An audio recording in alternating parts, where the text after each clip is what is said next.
নমস্কাৰ, মই নতুন দিল্লীৰ পৰা সংগীতা বৰুৱা পেশাৱতী। নিৰ্ণয় নতুন এটাৰ খণ্ডলৈ আপোনাক আদৰণি জনালো। আজিৰ বিষয় হ'ল গোটেই ভাৰতবৰ্ষতে তুলপাৰ লগোৱা নিউজটো, মানে নৰেন্দ্ৰ মোদী চৰকাৰে অনা ৱাকফ বোৰ্ড এক্টলৈ নতুন এমেণ্ডমেণ্টসমূহ লৈ সংসদত হোৱা কাৰ্যসমূহলৈ। বৰ কমকেহে আমি দেখিবলৈ পাওঁ লোকসভা হওক বা ৰাজ্যসভাই হওক একেবাৰে গোটেই নিশা চলি থকাটো, যিটো হোৱা আমি দেখিলো সংসদৰ দুয়ো হাউচতে কালি আৰু পৰহিৰ দিনকেইটাত। বিজেপি আৰু মিত্ৰজোঁটৰ পাৰ্টিসমূহে বিলখন ছাপোৰ্ট কৰা দেখা পালো। অপজিশ্যন এলায়েন্সে বহু কাৰণ দৰ্শাই অপোজ কৰাও দেখা পালো। দুয়ো হাউচ গোটেই ৰাতিয়ে চলি থাকিল। অন্তত পাৰ্লিয়ামেণ্টত এমেণ্ডেড বিলখন পাছ হ'ল আৰু এতিয়া ল হ'বৰ পথত। মই বিলখনৰ ভাল বেয়ালৈ যোৱাৰ আগতে প্ৰথমে কিছু কথা আপোনাক অসম বা নৰ্থ ইষ্টবাসী হিচাপে আঙুলিয়াই দিব বিচাৰিম। ফাৰ্ষ্ট পইণ্টটো হ'ল, এই বিলখন 2024 চনত যেতিয়া আনিছিল মোদী চৰকাৰে, তেতিয়া বিলখন অপজিশ্যনৰ ডিমাণ্ডত স্পীকাৰে জইণ্ট পাৰ্লিয়ামেণ্টাৰী কমিটি বা JPC লৈ পঠিয়াই দিছিল। সেই 31 জনীয়া JPC ফৰ্ম হৈছিল 2024 চনৰ আগষ্ট মাহত। JPCত আছিল অসমৰ 2জন লোকসভাৰ MP, বিজেপিৰ এতিয়াৰ অসমৰ প্ৰেচিডেণ্ট দিলীপ শইকীয়া আৰু কংগ্ৰেছৰ লোকসভাৰ ডেপুটি লিডাৰ আৰু যোৰহাটৰ MP Gaurav Gogoi. Second point, এই চিগনিফিকেণ্ট ডিছকাশ্যনটো লোকসভাত ৰুলিং পাৰ্টিৰ হৈ আৰম্ভ কৰে নৰ্থ ইষ্টৰ MP কিৰেণ ৰিজিজুৱে, আৰু অপজিশ্যনৰ হৈ কাউণ্টাৰ আৰম্ভ কৰে নৰ্থ ইষ্টৰে MP গৌৰৱ গগৈদেৱে। ৰিজিজু ডাঙৰীয়াই ডিছকাশ্যনটো আৰম্ভ কৰিলে কাৰণ তেওঁ মাইনৰিটি এফেয়াৰ্ছৰ মিনিষ্টাৰ। ৱাকফ বোৰ্ডটো হৈছে মাইনৰিটি এফেয়াৰ্ছৰ আণ্ডাৰত আহে। আৰু গগৈদেউ যদিও ডেপুটি লিডাৰ অফ অপজিশ্যন হয়, তেওঁ ডিছকাশ্যন আৰম্ভ কৰাৰ কোনো বাধ্যতা নাই, কিন্তু পাৰ্টিয়ে তেওঁক দায়িত্ব দিয়া দেখা গ'ল, আৰু মোৰ মতে কাৰণ তেওঁ এজন ভাল বক্তা হৈ উঠিছে। গগৈদেৱে আগতেও বহু অপজিশ্যনৰ ডিছকাশ্যন আৰম্ভ কৰিছে, আৰু পৰহিৰ যিটো লোকসভাত যিটো কাউণ্টাৰৰ ভাষণ তেওঁ দিলে, আপুনি নিশ্চয় দেখা বা শুনা পাইছে। তেওঁ দিয়া ভাষণৰ বহু প্ৰশংসা নেশ্যনেলি আমি দেখা পাইছো। অসমৰ এজন MPয়ে এনে এটেনশ্যন পাইছে পাৰ্লিয়ামেণ্টত ভালকৈ আৰ্গি কৰা বা মুখ খোলাৰ কাৰণে, সেইটো ৰাজ্যখনৰ কাৰণে মোৰ হিচাপত এটা ভাল খবৰ। কাৰণ বেছিভাগ MP দিল্লীলৈ আহি মুখখন খুলিবলৈকে অকমান দিগদাৰি হোৱা সঘনে দেখা পোৱা যায়। এই এমেণ্ডমেণ্টটো একখনৰ 3 নম্বৰ সংশোধন হ'ব দেই।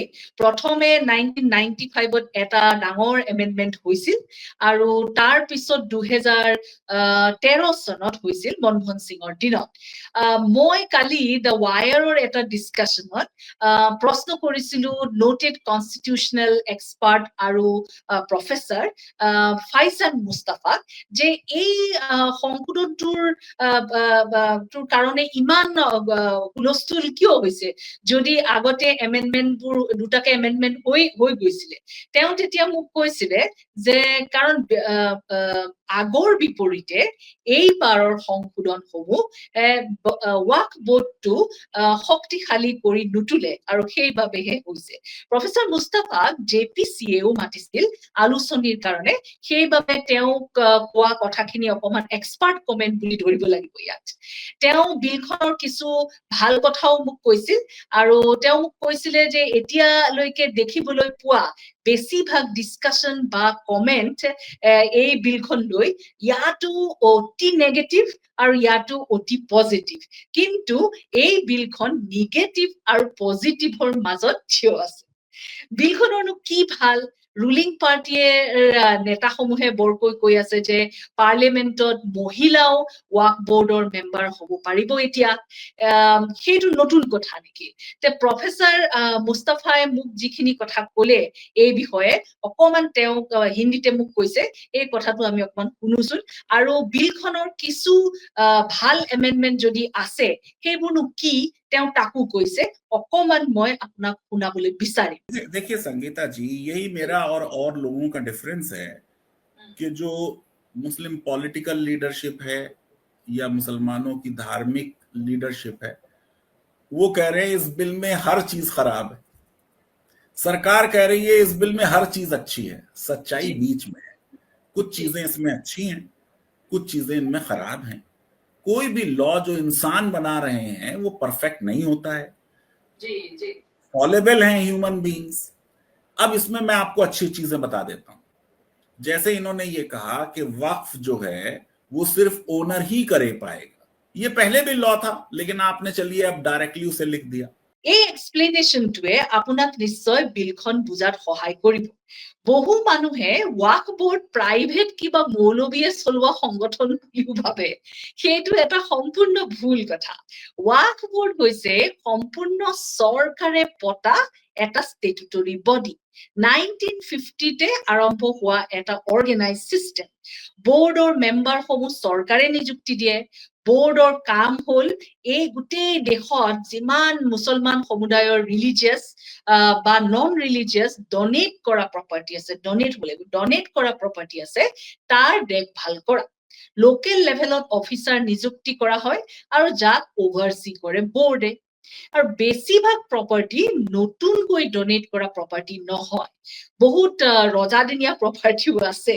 ধনী নবাবই ঈশ্বৰৰ নামত ডনেট কৰা প্ৰপাৰ্টি বা মছজিদ বা বাৰিয়েল গ্ৰাউণ্ড বনাবলৈ দিয়া মাটি, তেনেধৰণৰ। চ' বহু শ বছৰ পুৰণিৰ কাৰণে কিন্তু বহুত প্ৰপাৰ্টি ডকুমেণ্টটো নাই। সেই এই 2024ৰ যিখন বিলখনত যেতিয়া আনিছিলে তেতিয়া এটা ক্লজ সোমোৱাই দিয়া হৈছিলে যে ৱাক বোৰ্ডৰ যিটো ৱাক বা ইউজাৰ এতিয়াৰ পৰা আৰু নহ'ব যদি ডকুমেণ্ট নাথাকে। কিন্তু জেপিচি ছাজেশ্যনত এতিয়া হ'ল যে তেনেকুৱা প্ৰপাৰ্টি ৰেজিষ্টাৰ কৰিব লাগিব এতিয়া, তেতিয়াহে বোৰ্ডৰ হাতৰ পৰা তেনে প্ৰপাৰ্টি চৰকাৰলৈ যাব নোৱাৰিব। চ' বহু প্ৰপাৰ্টি গভমেণ্টৰ ডিপাৰ্টমেণ্টেও এনক্ৰ'চ কৰি থৈছে দেই। সেইবোৰ ডিচাইড এতিয়া চৰকাৰে যিটো এটা ইণ্টাৰেষ্টেড পাৰ্টি সেইটোৱে কেনেকে কৰিব বুলি সোধাত মোক প্ৰফেচাৰ মুস্তাফাই এনেকৈ কথাটো ক'লে। মই অকমান আপোনাক এইখিনিতে শুনাব বিচাৰিম। देखिए, ये जो प्रावधान पहले था कि डिस्ट्रिक्ट मजिस्ट्रेट तय कर देगा, एक तो ये कह दिया गया कि वक्फ प्रॉपर्टी को अगर सरकार ये कह दे कि वो सरकारी प्रॉपर्टी है तो माना जाएगा सरकारी प्रॉपर्टी। ओनरशिप जो है एक प्रश्न है, एक सिविल लॉ का प्रश्न है। चाहे सरकार किसी प्रॉपर्टी को क्लेम करे या कोई भिखारी उसे क्लेम करे, उसका फैसला न्यायिक सिस्टम में हो, या तो कोर्ट करे या क्वाज़ी जुडिशियल बॉडी यानी कि ट्रिब्यूनल करे। उसका फैसला कोई एग्जीक्यूटिव ऑफिसर कर दे। ये बात fundamentally on the principle of separation of powers सही नहीं है, नंबर 1। नंबर 2 ये कि जहां सरकार खुद क्लेम कर रही है कि ये प्रॉपर्टी मेरी है, यानी एक पार्टी सरकार है जी, तो फिर जो हमारा नेचुरल जस्टिस का प्रिंसिपल है कि no one shall be a जज इन हिज ओन कॉज, तो कोई भी सरकारी अफसर जो जज होता है ट्रिब्यूनल का, वो भी सरकारी अपॉइंट करती है। लेकिन कम से कम कहने के लिए होता है कि भाई जज इंडिपेंडेंट है, कहने के लिए होगा कि भाई ट्रिब्यूनल इंडिपेंडेंट है। कहते हैं ना कि justice should not only be done, it should appear to have been done. अगर ये पावर, अब पहले तो डीएम साहब के पास थी, अब जब जेपीसी ने रिकमेंड किया कि भाई एक हायर ऑफिसर होगा, डेजिग्नेटेड हायर ऑफिसर जो डीएम से जरा सीनियर होगा, तो थोड़ा स्लाइट इंप्रूवमेंट है। लेकिन बेटर चीज यही थी कि ये ऐसे केसेस जो हैं वो ट्रिब्यूनल तय करता, क्योंकि सिविल कोर्ट जो है, कहते हैं भारत में दीवानी अदालतें दीवाना बना देती हैं, 100 साल, 60 साल, 70 साल केस चलता है। तो उससे बेटर है कि क्वाज़ी जुडिशियल बॉडी होगी। सरकार को अपने बनाए ट्रिब्यूनल में विश्वास क्यों नहीं है? ट्रिब्यूनल के 3 मेंबर हैं, एक डिस्ट्रिक्ट जज सरकार नामित करेगी, एक सेक्रेटरी लेवल का ऑफिसर सरकार नामित करेगी, एक मुस्लिम लॉ का एक्सपर्ट जिसको ओरिजिनल बिल ने ड्रॉप कर दिया था लेकिन जेपीसी के कहने पे अब उसे वापस ले आए हैं, सरकार नामित करेगी। तो जब तीनों लोग ट्रिब्यूनल के सरकार के नामित हैं, उन पर सरकार को विश्वास क्यों नहीं है? প্ৰফেচাৰ মুস্তাফাই মোক এই ৱাকফ বা ইউজাৰ ক্লজটো যে মোদী চৰকাৰে আঁতৰাব খুজিছে সেই সন্দৰ্ভত আৰু এটা বৰ গুৰুত্বপূৰ্ণ কথা ক'লে। কথাটো সুপ্ৰিম কোৰ্টৰ এই অযোধ্যাৰ জাজমেণ্টটোৰ লগত জড়িত আছে। শুনক আহোচোন তেওঁ এই কথাটোৰ সন্দৰ্ভত মোক কি ক'লে। कम से कम 20 page Sangeeta ji waqf by user पे लिखे हैं।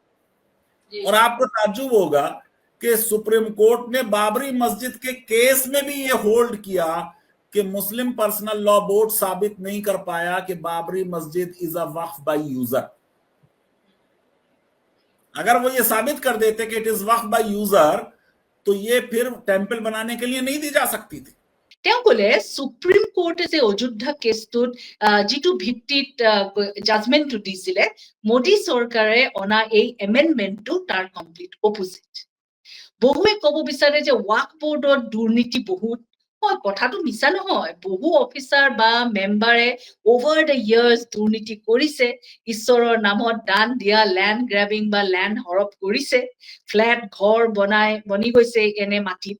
চ' কোৱাৰ অৰ্থটো মোৰ এইখিনিতে এইটোৱে হ'ল যে অন্য সংস্থানৰ নিচিনাকৈ এই বোৰ্ডতো দুৰ্নীতি হৈছে। এতিয়া প্ৰশ্নটো হ'ল ইমান বছৰে চৰকাৰে দুৰ্নীতি দূৰ কৰিবলৈ কি কৰিলে? মোদী চৰকাৰে বা কি 2024 পৰা কৰিলে এই কথাটোত? চ' প্ৰশ্নটোৰ প্ৰাসংগিকতা আছে কাৰণ এই মেম্বাৰবোৰ চৰকাৰেহে নিযুক্তি দিয়ে। কিয় দিয়ে এনে দুৰ্নীতি কৰা মানুহক নিযুক্তি? এই বিলখনত আৰু এটা এমেণ্ডমেণ্ট মই দেখিলো, সেইটো হ'ল যদি কোনোবাই মুছলিমলৈ কনভাৰ্ট হয় তেতিয়া 5 বছৰৰ পিছতহে হেনো তেওঁ কোনোবা প্ৰপাৰ্টি ঈশ্বৰক ডনেট কৰিব পাৰিব, অৰ্থাৎ ৱাকফ কৰিব পাৰিব। ৱাকফ শব্দটো বাই দ্য ৱে মানে হ'ল যে দান কৰা বা চেৰিটি কৰা। প্ৰফেচাৰ মুস্তাফাই এই 5 বছৰীয়া যিটো প্ৰকল্প চৰকাৰে আনিব বিচাৰিছে সেই তাৰ বিষয়ে কি ক'লে শুনকচোন। 2013 के बिल में यह बात आई कि एक नॉन मुस्लिम भी वक्फ बना सकता है जी। ये बात 1954 में नहीं थी, ये बात 1995 में नहीं थी। अब इस लॉ ने यह कहा कि मुसलमान ही सिर्फ वक्फ बना सकते हैं, नॉन मुस्लिम नहीं बना सकता जी। अब इसमें बेसिकली तो विरोध नॉन मुस्लिम्स को करना चाहिए, मुसलमान क्यों कर रहे हैं मेरी समझ से बाहर है। अब आप इस बात को लीगली समझिए जी। इसका कोई इस प्रावधान का रिश्ता वक्फ से नहीं है, इसका कोई रिश्ता मुसलमानों से नहीं है। इसका फंडामेंटल रिश्ता है कि देश में जो ओनरशिप का कानून है वो क्या है, और वो भारत में नहीं पूरे विश्व में एक ही है। अगर आपकी प्रॉपर्टी है, जैसे आपके पास 10,000 रुपए हैं और आप ये कहें फैजान मैं इस शो में इन 10,000 रुपए में आग लगाना चाहती हूं तो मैं कहूंगा लगा दो, आपकी मर्जी है। आपके अगर 10,000 रुपए हैं आप उसको कुएं में डाल दें, पानी में फेंक दें, किसी गरीब को दे दें, या उसके अपने ऊपर बारिश कर लें, या एक बारात जा रही हो उसके ऊपर बारिश कर दें, you are the master. Ownership का जो राइट है वो अनलिमिटेड राइट है इन पॉइंट ऑफ यूजर। जब तक चाहें आप उस प्रॉपर्टी का इस्तेमाल कर सकते हैं, जब आप मर जाएंगे तो आपके बच्चे उसे इस्तेमाल करेंगे, राइट ऑफ इनहेरिटेंस आएगा उसे जी। वो अनरेस्ट्रिक्टेड है इन पॉइंट ऑफ डिस्पोजिशन। आप उसे जो चाहें उसका करें, जिसको चाहें दे दें, किसी को दान कर दें, किसी दुल्हन को देखकर मुंह दिखाई दे दें, किसी फकीर को दे दें, जो चाहें आप करें, आपकी मर्जी है। या आप किसी अच्छे रेस्टोरेंट में जाएं और 10,000 रुपए की चाय पी लें। अब ये लॉ कह क्या रहा है कि मैं नॉन मुस्लिम हूं, मेरी प्रॉपर्टी है, मैं अपनी प्रॉपर्टी का जो करना चाहूं वो नहीं कर सकता। ये ओनरशिप के लॉ पर प्रश्न चिन्ह उठा रहा है। मैं समझता हूं कि इस लॉ का सबसे कमजोर पहलू यह है कि मुसलमानों का कुछ करता है नहीं करता है भाड़ में जाए। ये तो हिंदुओं का राइट छीन ले रहा है। और हमारे देश में ऐसे हिंदू रहे हैं जिन्होंने वक्फ किए हैं। नागपुर हाई कोर्ट का जजमेंट, लाहौर हाई कोर्ट का जजमेंट, मद्रास हाई कोर्ट का जजमेंट, जो हिंदू जमींदार होते थे वो अपने जो मुसलमान सब्जेक्ट होते थे उनके लिए कब्रिस्तान का भी अरेंजमेंट करते थे, उनके लिए मस्जिदों के लिए भी जमीन देते थे, उसे वक्फ कर देते थे। दूसरे, वक्फ सिर्फ धार्मिक पर्पस के लिए नहीं होता। अगर मैं चाहूं तो वक्फ एक कहूं कि साहब ऐसा है कि मेरे गांव में रोड नहीं है, उस रोड को बनाने के लिए मैं इतना पैसा क्रिएट कर रहा हूं, इससे रोड बनाओ और उससे जो एंडाउमेंट से इंटरेस्ट आए उससे उसकी मेंटेनेंस करो, या अस्पताल बना दूं मैं, या स्कूल बना दूं, या अनाथालय बना दूं। कोई भी सोशल वर्क भी हो सकता है वक्फ से, सिर्फ धार्मिक काम नहीं होता है। आप ऐसे मेरी प्रॉपर्टी है, आप कह रहे हैं मैं अपनी प्रॉपर्टी से ये नहीं कर सकता। ये बिल्कुल it violets the principle of ownership of a property. Forget about Waqf Muslims. Sir, मैं आपको एक चीज और भी पूछना चाहूंगी जो मेरे समझ में आया है। ये 5 साल का प्रावधान भी रखा गया है कि अगर आप कोई कन्वर्ट हो जाए तो थोड़ा सा लीगल आपको समझाया सर। ये तो हिंदूज के लिए हुआ। अब मुसलमानों के लिए क्या किया? उन्होंने कहा अगर आप मुसलमान हैं और कन्वर्ट हुए हैं तो 5 साल तक आप वक्फ नहीं कर सकते। जब वक्फ होता ही अपनी प्रॉपर्टी का है, हो ही नहीं सकता। अगर वो प्रॉपर्टी के आप ओनर नहीं है तो आप वक्फ क्रिएट ही नहीं कर सकते। अगर मैं आज मुसलमान हुआ हूं तो जैसे ही मैंने कलमा पढ़ा ला इलाहा इल्लल्लाह मुहम्मदुर रसूलुल्लाह, मुसलमान हो गए। अब आप ये नहीं कह सकते बड़े खराब मुसलमान हो, तुम तो नमाज नहीं पढ़ते हो, तुम्हारे तो दाढ़ी नहीं है, तुमने तो अभी रमजान गुजरा कोई रोजा नहीं रखा, तुम तो ये सब काम करते हो, गलत सलत जो इस्लाम में प्रोहिबिटेड है। आप नहीं कह सकते, because that is a relationship between me and my God. अगर कोई मुसलमान हो गया, द मोमेंट उसने कहा there is no God one and prophet Mohammed is the prophet of God, वो मुसलमान हो गया। This is enough. सारे उसके राइट्स एज अ मुस्लिम, सारे उसके ऑब्लिगेशंस एज अ मुस्लिम उस पर लागू हो जाते हैं दैट मोमेंट।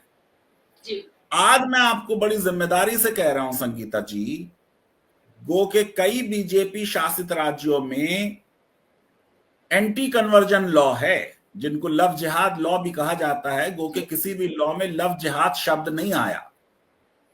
ये इनमें से कोई लॉ धर्म परिवर्तन को बैन नहीं करता है, प्रोहिबिट नहीं करता है। ये कौन से धर्म परिवर्तन को बैन करता है? अगर वो अंडर कोअर्जन है, अगर वो फ्रॉडलेंट है, अगर वो एल्यूरमेंट है, किसी को लालच देकर, किसी को धोखा देकर, किसी से जबरदस्ती अगर धर्म परिवर्तित कराया जाए, वो ये कानून जो है उन पर रोक लगाते हैं। तो धर्म परिवर्तन स्वेच्छा से करना मौलिक अधिकार है, धार्मिक स्वतंत्रता का अधिकार है। कोई आदमी ने अपना धर्म अपनी मर्जी से चेंज किया, उसके बाद वो वक्फ करना चाहे तो आप कहेंगे कि 5 साल तक वक्फ नहीं कर सकता, फिर कल आप कहेंगे 10 साल तक वो शादी नहीं कर सकता, फिर आप कहेंगे 15-20 साल तक उसके बच्चे नहीं होंगे। मैं आपको सुना दूं, सुन लीजिए।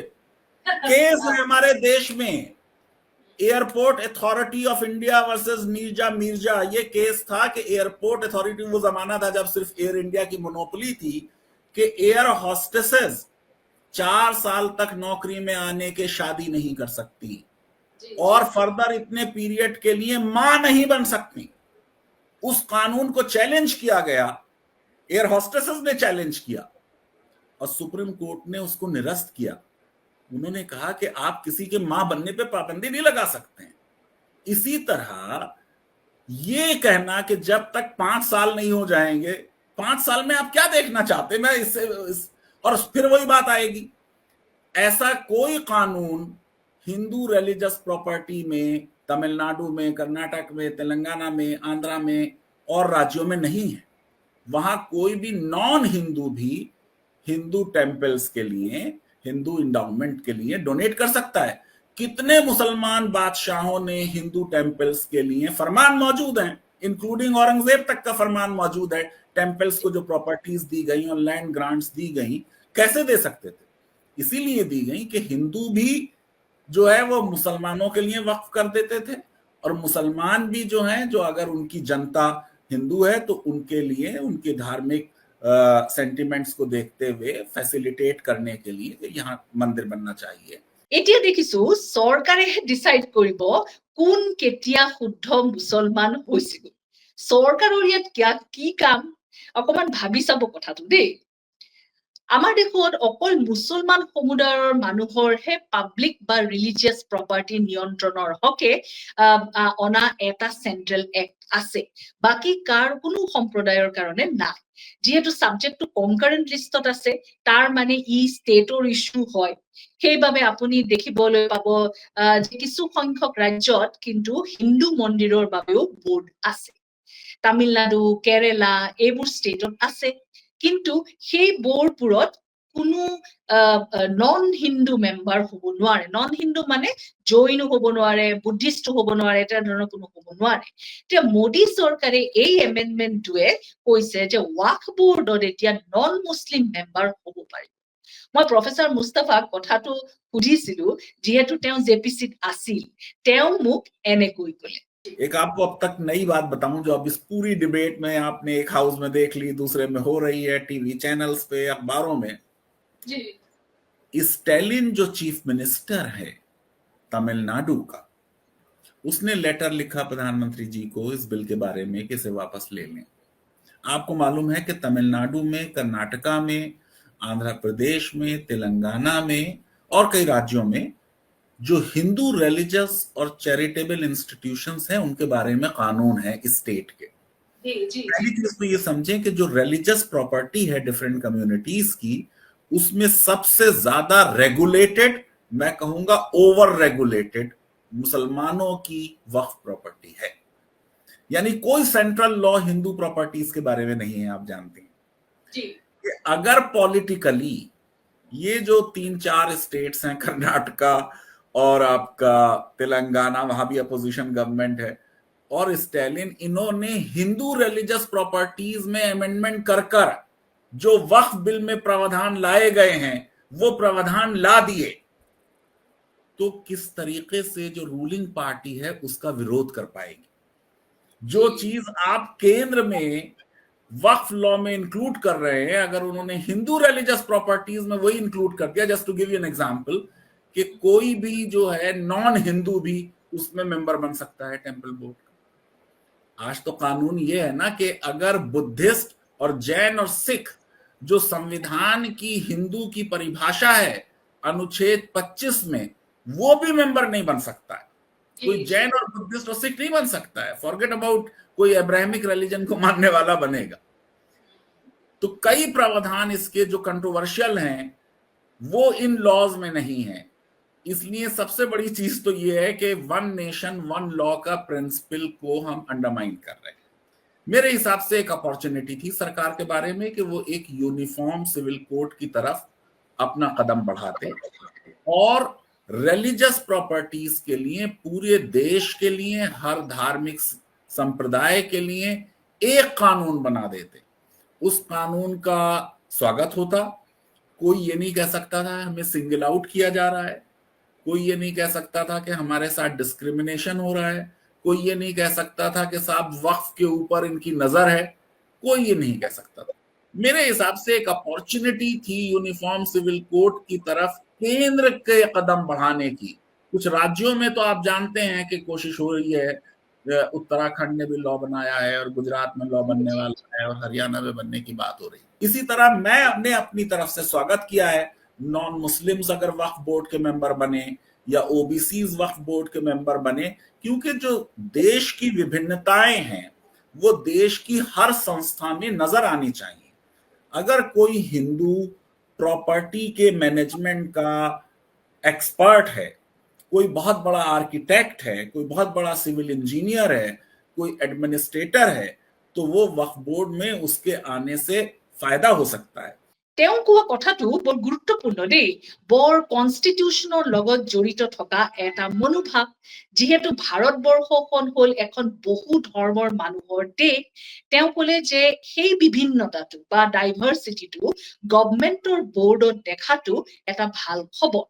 যদি এই কথা হয় তেতিয়াহ'লে মনত মোৰ এটা প্ৰশ্ন হয় যে হিন্দু বা বুদ্ধিষ্ট বা খ্ৰীষ্টিয়ান বা শিখ বা জৈন সমূহৰ যিবোৰ বৰ্ড আছে তাত এই ধৰণৰ চেঞ্জ হলে মানি লোৱা হ'বনে? মই মোৰ মন্তব্য শেষ কৰাৰ আগতে প্ৰফেচাৰ মুস্তাফাই মোক কোৱা এটা বৰ ইণ্টাৰেষ্টিং কথা মই আপোনাক এইখিনিতে শ্বেয়াৰ কৰিব আপোনাৰ লগত বিচাৰিম। বিজেপিয়ে ইউনিফৰ্ম চিভিল কোড বা ইউচিচিৰ কথা কৈ থাকে, ওৱান নেশ্যন ওৱান ইলেকশ্যনো আনিব খুজিছে। তেনে অৱস্থাত এইটো এটা বৰ ডাঙৰ সুবিধা আছিল বুলি তেওঁ কৈছে, যি নেকি এটা সকলো ধাৰ্মিক অনুষ্ঠানৰ বাবে এটাই ল বা এটাই আইন আনিব পাৰিলেহেঁতেন। তেওঁ মোক ক'লে যে কাৰো তেতিয়া কোনো কমপ্লেইন নাথাকিলেহেঁতেন যে আমাক ছিংগল আউট কৰিছে বুলি। এই কামটো নকৰা কথাটো আপুনি অকমান ভাবি চাব দেই, কি কাৰণে নকৰিলে। আইনৰ লৈ পৰিণত হৈছে এই এমেণ্ডমেণ্টখিনি, আৰু ইয়াক চেলেঞ্জো কৰিব কিছু সংগঠনে। ডেমক্ৰেচিত তাৰ প্ৰাৱধান আছে, সুপ্ৰিম কোৰ্টৰ দুৱাৰ ঢকিয়াব জাষ্টিছৰ অৰ্থে। কিন্তু অন্য আইনৰ গোচৰৰ নিচিনাকৈ বহুদিন লাগিব এনে ধৰণৰ বহু জাজ বেঞ্চবোৰে জাজমেণ্ট দিবলৈ। এমেণ্ডমেণ্টবোৰ সম্পূৰ্ণ নাইকিয়া নহ'ব। কিছু সংশোধনক যদি যুক্তিসংগতভাৱে চেলেঞ্জ কৰা যায় তাক উফৰাই পঠিয়াব সুপ্ৰিম কোৰ্টে, যেনেকৈ দেখিছিলো আমি ইলেক্টৰেল বণ্ডৰ কেছটো, তাকো পাৰ্লিয়ামেণ্টে পাছ কৰিছিল। তাৰ মানে সময় এতিয়াও এক উইটনেছ আৰু তেতিয়াও হ'ব। আপোনাৰ মূল্যৱান সময় দি এই প্ৰগ্ৰামটো চোৱাৰ কাৰণে মই আপোনাক ধন্যবাদ জনালো। আজিলৈ আহিলো মই দিল্লীৰ পৰা সংগীতা বৰুৱা বিচাৰতী। তথ্যৰ ভিত্তিত বিশ্লেষণ, যুক্তিৰ আধাৰত সিদ্ধান্ত। দি ৱাইৰৰ national affairs editor Sangeeta Barua পিছৰতিৰ বিশেষ অনুষ্ঠান নিৰ্ণয়, প্ৰতি সোমবাৰৰ পৰা বৃহস্পতিবাৰলৈ নিশা 9 বজাত কেৱল দি ক্ৰছ কাৰেণ্টত।